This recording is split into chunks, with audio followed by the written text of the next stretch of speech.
traigo un texto que vamos a proyectar en este momento. Les voy a pedir, por favor, que es fundamentalmente el texto del Padre Nuestro. Lo vamos a leer juntos, pidiéndole al Señor que nos dé su gracia. En el nombre del Padre, del Hijo y del Espíritu Santo. Amén. Del Evangelio según San Mateo.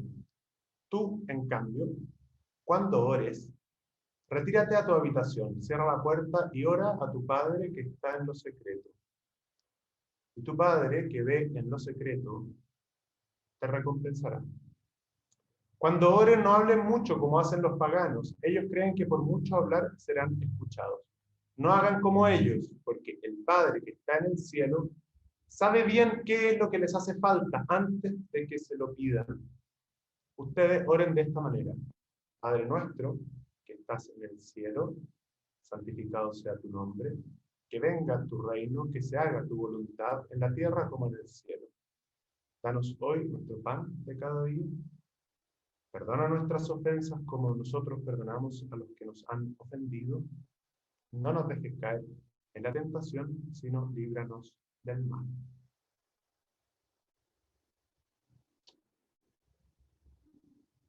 Pedimos, Señor, tu Espíritu para que esta palabra entre en nosotros hasta el fondo del corazón y nos permita preparar la Semana Santa. Nico, me parece que yo estaría más cómodo si puedo estar quizás yo proyectado, puede ser o no, o sea, mi pantalla, porque les invito a que el texto, si tienen una Biblia, busquen Mateo 6, si no la tienen, búsquenla en internet, en la pestaña del lado, Mateo 6, del 6 al 13. Les recomiendo que saquen las otras pestañas durante este ratito, y si les acomoda una técnica buena, puede ser en un papel, anotar las cosas que se les vayan ocurriendo, que son quehaceres, que los quieren sacar de este rato. Es poco rato, es un ratito de meditación. Entonces, bueno, ahí está en el chat el texto, pero creo que es más bonito si nos vemos durante estos próximos 20 minutos de meditación. ¿A alguno le puede haber sorprendido que haya escogido este texto? Pero me parece que es la síntesis de la vida de Jesús, de su propia comprensión de su vida. Es su oración, y la pasión y resurrección de Jesús es el núcleo de su vida. Tanto es así que algún exégeta con razón enseña que los evangelios son relatos de la pasión con una larga introducción. ¿Sí? O sea, que todo el evangelio, si ustedes lo miran, puede ser definido como relatos de la pasión con una introducción previa, que es la vida de Jesús. Y en realidad que sí que tienen razón los expertos cuando lo dicen así, porque si uno cuenta así en número de páginas, la pasión se lleva una larga parte. Bueno, si un centro del Evangelio es el Padre Nuestro, no, a mí me parece que nos va a permitir, en espíritu de oración, como queremos hacer un retiro, acompañar a Jesús y preparar el corazón para la Semana Santa. De paso, la oración del Padre Nuestro, entregada por el Evangelio de San Mateo, trae esta introducción. Tú, en cambio, cuando ores, retírate a tu habitación, cierra la puerta y ora a tu Padre que está en los secretos. ¿Qué me parece a mí? Y yo lo recomiendo, sobre todo a los jóvenes con quienes trato de acompañar bastante, lo recomiendo como el manual de oración en cuarentena. ¿Ya? Hay muchos que me dicen, no, que ahora cuesta mucho rezar porque no puedo tener mi capilla o el lugar donde acostumbraba orar, y yo lo entiendo, pero digo, ojo que Jesús te enseñó a rezar dentro de la casa, cerrando tu cuarto, cerrando las pestañas del computador y hablando a tu Padre que está en los secretos, no con muchas palabras. Así que de paso, esta oración del Padre Nuestro nos da esta introducción que nos sirve para ahora, para este momento. Es posible, y no solo posible, es recomendado por Jesús orar en tu casa, cerrar la puerta y hablarle al Padre en el corazón. O sea, otras formas de oración tan preciosas para nosotros, como la misma Eucaristía. Estamos hablando de Mateo 6, 6. Tú, en cambio, cuando ores, retírate a tu habitación, cierra la puerta, obviamente física, pero también la puerta espiritual. Cierra otras puertas y deja, entra hasta el fondo de tu corazón donde está tu Padre, en lo secreto. Y Él te escuchará, Él te recompensará. Bien, entonces ocupamos como introducción a esta meditación las propias palabras de Jesús que nos sirvan para rezar. Y quizá ahí yo les voy a ir ofreciendo algunas preguntas, no las anoten todas, no son para la cabeza, son para el corazón. Si te queda una y te sirve para rezar en los próximos minutitos de oración en silencio, bienvenido sea. Si te surge otra que yo no te ofrezco, también. Les traigo una primera como propuesta o inquietud o pregunta, ¿no? ¿Qué cosas, o sea, qué dificultades experimento para rezar ahora, en este tiempo de cuarentena, quizás especialmente? ¿Qué nuevas formas de orar me suscita el Espíritu Santo? Quizá esa oración de el silencio, con una palabra sola en el corazón, que se confunda con los latidos poco a poco, y esa palabra puede ser Abba, Padre. ¿Qué formas de oración, quizás nuevas, que alguna vez las he escuchado, pero nunca las he practicado mucho, me podrían ayudar ahora que en cuarentena se exige buscar otras maneras? ¿Qué forma de oración podría ayudarme para esta Semana Santa? Bueno, y dicha esa, vamos a decirlo así, introducción, entremos al Padre Nuestro propiamente tal. Jesús dice en el versículo 9, ustedes oren de esta manera: Padre nuestro que estás en el cielo. Y yo me quiero quedar con esta primera palabra, Padre. Abba. Todo es posible, aparta de mí este cáliz. Dice Jesús en el Evangelio de Marcos, que de los 4 evangelios conserva esta palabra tan sagrada, Abba, la conserva para el momento de la pasión. Es una palabra, Abba, que es propia del arameo, que es raro que el Evangelio, no es raro, pero es curioso que le haya puesto una palabra en arameo.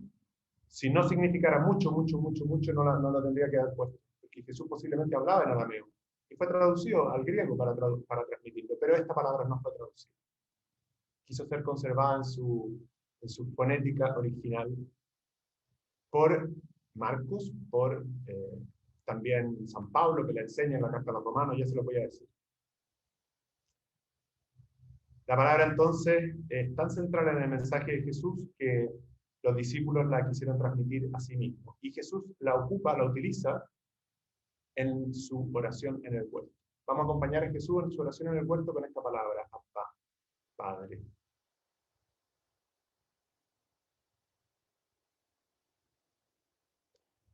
Jesús vive en su Padre, esta es la palabra que marca su identidad y su misión.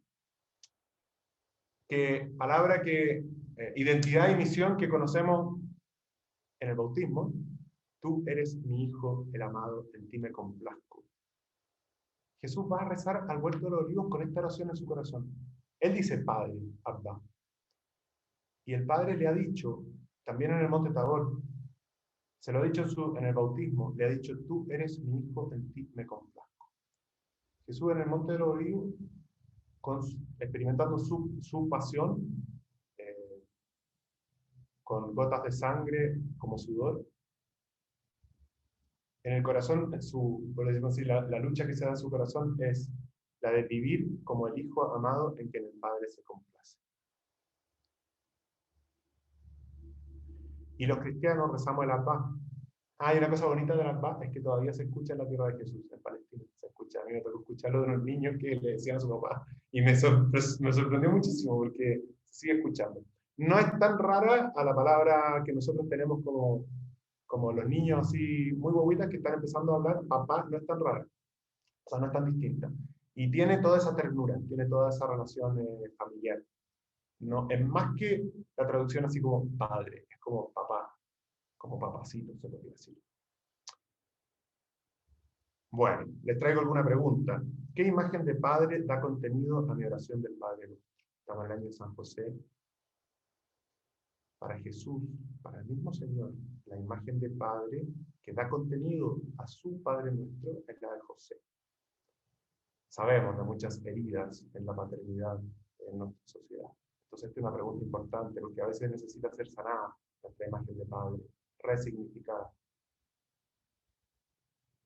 Puede ser que para algunos este ratito de oración sea simplemente repetir muchas veces y en el silencio, como entrando cada vez más en el corazón, repetir Abba, hasta que se acabe la palabra propiamente tal y quede solamente el silencio del corazón que va diciendo Abba. Puede ser. ¿Qué imagen de padre da contenido a mi oración del Padre Nuestro? Necesita ser sanada, ser resignificada. Bueno, la oración del Padre Nuestro no es solamente Padre mío, sino el Padre Nuestro. Y en ese sentido se abre la fraternidad. Me permito solamente, respecto al Padre Nuestro y la fraternidad, una cita de Fratelli Tutti, en el número 272. Los creyentes, leo a Papa Francisco, pensamos que sin una apertura al Padre de todos, no habrá razones sólidas y estables para el llamado a la fraternidad. Estamos convencidos de que solo con esta conciencia de hijos que no son huérfanos, podemos vivir en paz entre nosotros. Porque, y ojo aquí, nosotros que somos más académicos, que estamos más metidos en la universidad, porque, dice Papa Francisco, la razón por sí sola es capaz de aceptar la igualdad entre los hombres y mujeres y establecer una convivencia cívica entre ellos, pero no consigue fundar la hermandad. Número 272 del Fratelli Tutti. En este sentido les traigo una pregunta quizá un poco más al callo para nosotros que nos dedicamos a la universidad, ¿no? ¿Cómo se despliega la fraternidad en mi quehacer? ¿Cómo se despliega? Con los estudiantes, ¿cómo se despliega mi fraternidad? Mejor como profe, como administrativo, cómo se despliega mi fraternidad con los estudiantes, ¿no? Y con los colegas. Y con el servicio a la sociedad. ¿Cómo se despliega mi fraternidad de hijos de este Padre que hace salir su sol sobre justos e injustos? Va a decir Jesús en el Evangelio de Mateo. ¿Cómo se despliega mi fraternidad? Con mi hermano, en mi casa, pero también quizás especialmente con esto, ¿no? Con los estudiantes, con los colegas, con la sociedad. Santificado sea tu nombre. ¿De qué manera el camino de Jesús a la Semana Santa es santificar el nombre de Dios? San Juan, voy a usar una palabra aquí que es sinónimo de santificar, que es glorificar. El Evangelio de San Juan trae mucho esta palabra de glorificar, glorifica tu nombre, Padre, glorifícame, quiero glorificar tu nombre, que es parecida porque la gloria es la santidad de Dios, ¿no? Y en el fondo es decir, Dios es santo, que santificado sea tu nombre, que glorificado sea tu nombre, eso significa, es un sinónimo bíblico. San Juan, el Evangelio, no narra el huerto de los olivos, pero narra una agonía de Jesús a las puertas de la Semana Santa. No en el huerto, sino en una conversación con sus discípulos los días previos, enseñándoles a los discípulos la dinámica del grano de trigo que tiene que caer en tierra para dar vida, lo recordarán en el capítulo 12 de San Juan, enseñando esa lógica del grano de trigo y siendo consciente Jesús que se está identificando él con este grano de trigo, que quiere dar vida a los suyos, pero que siente toda la angustia, el miedo y la soledad que significa morir para dar vida. Jesús dice, leo en el Evangelio de Juan 12, 27, dice, ahora mi alma está turbada. ¿Y qué diré? Padre, líbrame de esta hora. Pero si para esto he venido a esta hora, Padre, glorifica tu nombre. Lo hemos escuchado este Evangelio hace pocos días en la misa, posiblemente los que sigan el Evangelio diario. ¿Lo hemos escuchado? Como le decía, algunos de los expertos exégetas con mucha razón dice, aquí está la pasión en el huerto de Juan. Juan tiene una presentación un poco distinta de su Evangelio, a pesar de que no lo sitúa en el huerto, pero aquí está, la experiencia agónica de Jesús, aquí está. Y está con estas palabras. Y la petición de Jesús, que Mateo, Marcos, Lucas no aparece como tal, es la siguiente. Padre, glorifica tu nombre. Glorifica tu nombre. Y hubo una respuesta en el Evangelio de Juan. Sigo leyendo. Dice, entonces vino una voz del cielo. Ya lo he glorificado y lo volveré a glorificar. La glorificación del nombre de Dios será, para el Evangelio de San Juan, la muerte y resurrección de Jesús. Ahí se glorifica el nombre de Dios. ¿Y por qué? Qué cosa más rara. ¿Por qué en la muerte de Jesús se glorifica el nombre de Dios? San Ireneo nos puede ayudar. San Ireneo dice, y ustedes lo pueden haber escuchado porque después se hizo un canto con esta frase, dice que la gloria de Dios, ¿cuál es la gloria de Dios? Se pregunta San Ireneo, para tratar de entender esta pregunta. San Ireneo dice, la gloria de Dios es la vida del hombre. Leo en Adversus Hereses, dice, San Ireneo dice, la gloria de Dios es la vida del hombre, y la vida del hombre consiste en la visión de Dios. Estas dos cosas. ¿Ya? El canto dice, tu gloria, Señor, es la vida del hombre. ¿Lo conocen, no? El canto, alguno lo ha escuchado. Bueno, San Ireneo dice así. Entonces, volvemos a la pregunta, ¿qué significa que la pasión de Jesús glorifique al Padre? Bueno, puede empezar a tomar significado, ¿no? La gloria de Dios es la vida de los hombres y mujeres. Jesús glorifica al Padre dando vida a los hombres y mujeres a través de su muerte, como ese grano de trigo que decíamos hace un momento. En Él, por su pasión y su resurrección, tenemos acceso al Padre. Y así nuestra vida, así nos da vida, vida eterna después de la muerte, pero también vida eterna antes de la muerte. Ojo, no quedemos con la vida eterna después de la muerte. Vida eterna que ya incipiente en este mundo y que se despliega para siempre. Así, a través de Jesús, que nos da acceso al Padre, se despliega esta vida del hombre, ¿no? Esa vida que a su vez es amistad con Dios, visión de Dios. Entonces les traigo alguna pregunta respecto de santificado sea tu nombre. ¿Qué significa en mi vida santificar el nombre del Señor? ¿Cómo comprendo en mi quehacer académico que la gloria de Dios es la vida en plenitud de sus hijos? ¿Qué significa que la gloria de Dios sea la vida en plenitud de sus hijos? ¿Qué significa eso para mí y en mi quehacer académico, en mi ámbito de acción, ¿no? ¿Me siento llamado a glorificar el nombre de Dios? O también, ¿mi vida está dando gloria a Dios a través de su plenitud, de su vitalidad? Porque acuérdense que la vida del hombre es la que da gloria a Dios. La gloria de Dios es la vida del hombre, dice San Ireneo. ¿Y mi vida, como la estoy viviendo hoy, está dando gloria a Dios? ¿Es plena? Esa es la condición, no es que estoy siendo como un monje estilita, no. ¿Está siendo una vida plena que por tanto da gloria a Dios?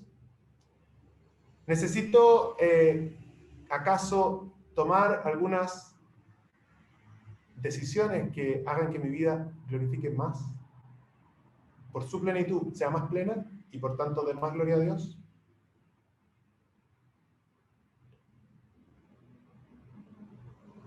¿Necesito acaso volver a ver el rostro de Dios? Porque San Ireneo dice, la gloria de Dios es la vida del hombre y la vida del hombre es mirar el rostro de Dios.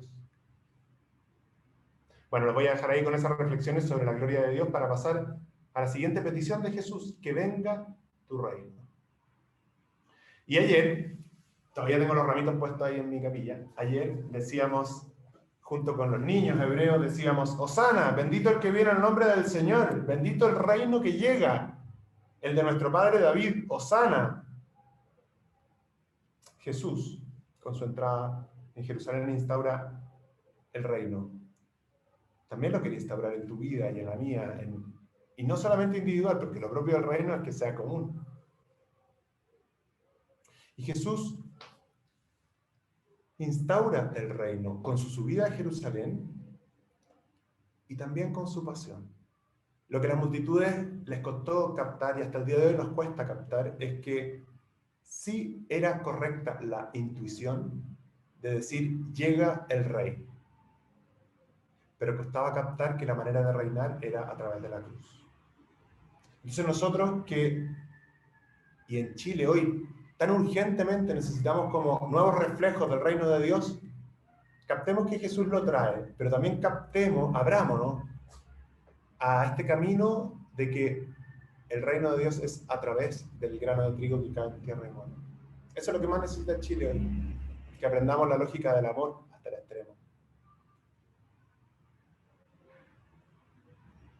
Este reino es, ¿cómo podríamos decir este reino? ¿Qué significa? ¿No? Este reino es referente común que me da identidad a mí y a los míos.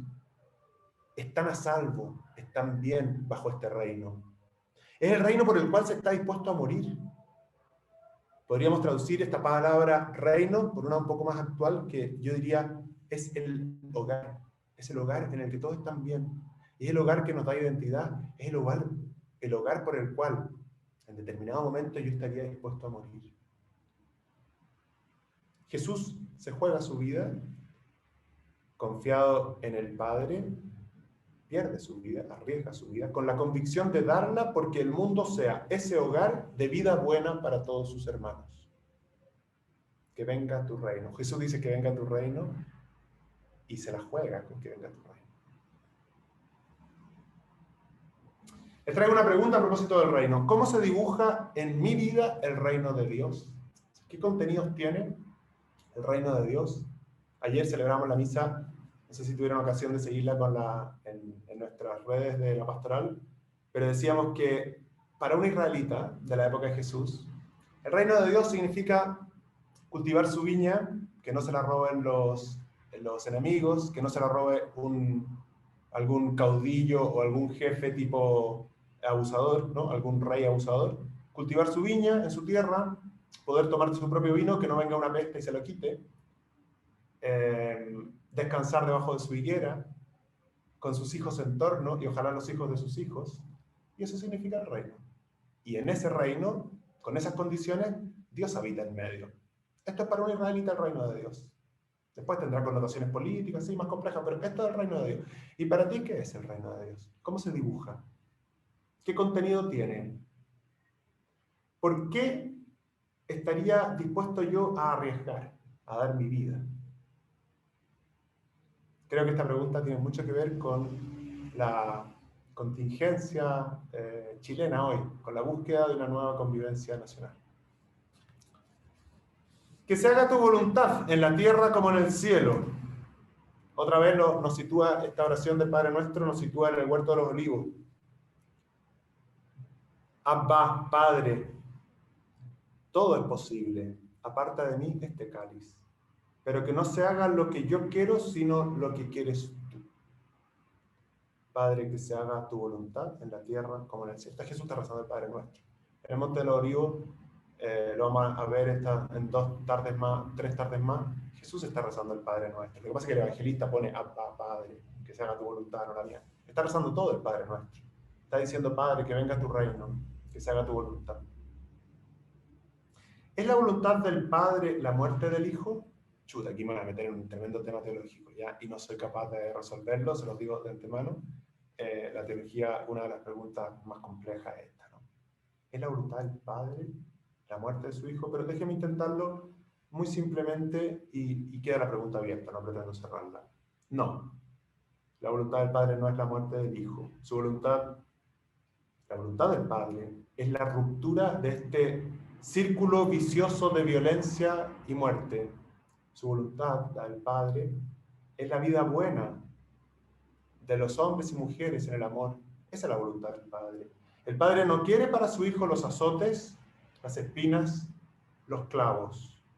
Lo que quiere, lo que necesita para instaurar el reino es la victoria del amor sobre las envidias, sobre las confabulaciones, sobre las ansias de poder, sobre la violencia. ¿Podría haberlo realizado de otra manera? Pregunta teológica típica de los escolásticos que se preguntan estas preguntas teóricas. ¿Podría realizarlo de otra manera? No sabemos porque no lo realizó de otra manera. Pregunta típica de los escolásticos que ha dado mucha tinta, mucha tinta.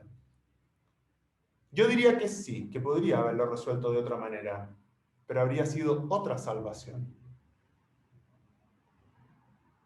Nominal. Más por decreto que por hermandad. Más de siervos que de hermanos. Habría faltado la respuesta de uno de los nuestros, humana, la de Cristo, la respuesta del amor. Habría faltado una respuesta desde dentro. No pretendo responder más la pregunta de si el Padre quería la cruz de su Hijo. Les invito a contemplar, porque así ha decidido salvarnos. Les invito a contemplar cómo de verdad ha sido. El camino es la cruz porque las palabras solas no pueden salvarnos. Porque el anuncio de la paz que hace Jesús, de la fraternidad que hace Jesús, exige la vida comprometida con esa paz, con esa fraternidad. Así lo han experimentado en Jesús. Así lo han experimentado también grandes hombres y mujeres que se han jugado por la paz. Paz comprometida, no paz aislada, no paz silenciosa, por decir así.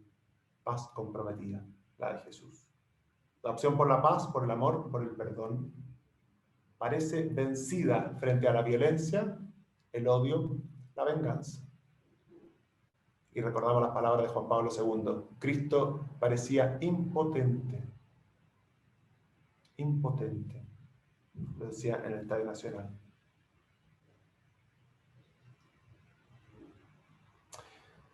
Dios es quien va a restaurar y asegura la victoria con la resurrección. Les traigo algunas preguntas a propósito de que se haga tu voluntad. ¿Cuál es la invitación del Padre para mi vida hoy? ¿Cuál es su voluntad? ¿Cuál es su voluntad para la universidad y para Chile? ¿Cuál es su voluntad? ¿De qué manera me siento llamado a comprometerme, a comprometer mi vida, a comprometer mi muerte, a esa voluntad? Bueno, se me va acabando el tiempo. Para el Padre Nuestro me quedan algunos minutos y me quedan algunas sentencias. Así que voy un poquito más rápido, pero insisto, no se trata de sacarle todo el jugo a la palabra de Dios, se trata de beber de la fuente. ¿Ya? San Jerónimo decía, a la fuente se va no para agotar la fuente, sino para agotar la sed. Muy importante. Así que lo importante es agotar la sed, no la fuente. Danos hoy nuestro pan de cada día. Bueno, el pan de cada día lo da Jesús en su cuerpo entregado, ¿no? Habiendo amado a los suyos que estaban en el mundo, los amó hasta el extremo. Vamos a escuchar el Jueves Santo con la institución de la Eucaristía, que es ese pan nuestro de cada día. Y, paradójicamente, la liturgia no nos va a hacer leer el Evangelio de el pan partido y el vino derramado, sino que nos va a hacer leer ese otro Evangelio del lavado de los pies. Echó agua en una jofaina, empezó a lavarle los pies a sus discípulos y a secárselos con la toalla que se había puesto a la cintura. Paradójicamente, el Jueves Santo, día de la institución de la Eucaristía. Danos hoy nuestro pan de cada día. Y este año no podemos comulgar como estamos acostumbrados, a lo mejor, o como quisiéramos. Ser eucarístico. Eso no es opcional para el cristiano, ser eucarístico. No se puede ser cristiano sin hacer de nuestra vida una con Jesús que se entrega, se derrama por nosotros. No es estrictamente lo mismo que comulgar muy frecuentemente, aunque comulgar muy frecuentemente ayuda a esto. El padre Hurtado lo entendió y lo sintetizó en esta lógica suya: hacer de la vida una misa prolongada, al tiempo que decía que la misa es mi vida. Les dejo esto entonces como una pregunta, ¿no? ¿Cómo ser eucarísticos en este tiempo en que quizá no podemos comulgar como quisiéramos? Perdona nuestras ofensas, como nosotros perdonamos a los que nos han ofendido. Escuchamos en el Evangelio de San Lucas: Padre, perdónalos porque no saben lo que hacen. No solamente los perdona, nos perdona, sino que también nos justifica, porque no saben lo que hacen. Este es el escándalo del Evangelio, la misericordia. Nosotros no, nosotros gastamos nuestra energía buscando razones, justificaciones, culpabilidades, remiendos.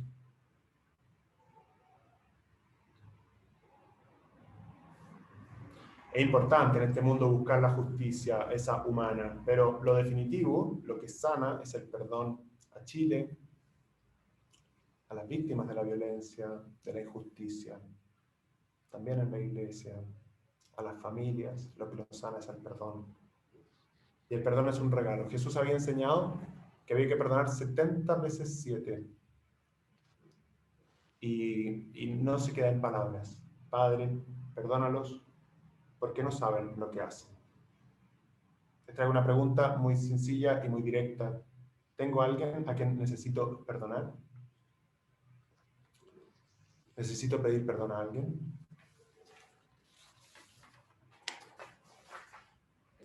Voy terminando. No nos dejes caer en la tentación. Leemos el Evangelio de San Lucas. A los jefes del pueblo le dicen, ha salvado a otros, que se salve a sí mismo si es el Cristo el elegido.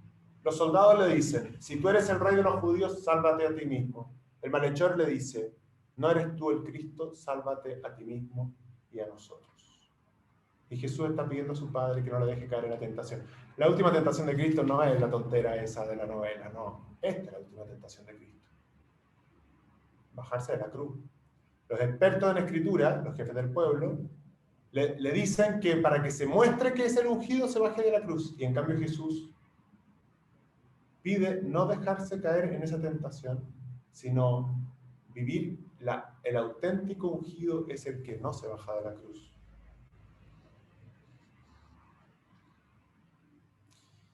De alguna manera, estas tres peticiones están repitiendo la de Satanás en el desierto. Si eres el Hijo de Dios, tírate de esta altura porque vendrán los ángeles. Vendrán los ángeles a salvarte. Jesús sabe que la salvación no está en reivindicar sus títulos mesiánicos y hacer milagros a su propio favor. Nunca hizo Jesús un milagro a su propio favor, sino en la confianza. Ahí está el ungido, en la entrega. Esta es la auténtica realeza. Mi reino no es de este mundo, pero está en este mundo y ha sido inaugurado por él. Jesús verdaderamente salva al que estaba colgado a su lado cuando, sin importar las razones de la condena, le dice, hoy estarás conmigo en el paraíso. Padre, no nos dejes caer en la tentación. Y por último, líbranos del mal. El Padre, el buen Padre, libra a Jesús del mal con su resurrección. El Padre Nuestro no termina y la Semana Santa no termina el viernes, como le gusta, lejos de nuestra tradición, pero la tradición española con las procesiones de Semana Santa, termina el Viernes Santo y se acaba la Semana Santa. A mí me tocó vivirlo una vez. Y se les olvida la resurrección, porque total, son tan bonitas las procesiones que se les olvida la resurrección. A nosotros que no nos pase, ¿no? Padre, líbranos del mal. La gran acción de Dios en Jesucristo es la victoria del mal, que el peor aguijón del mal, lo va a decir San Pablo, es la muerte.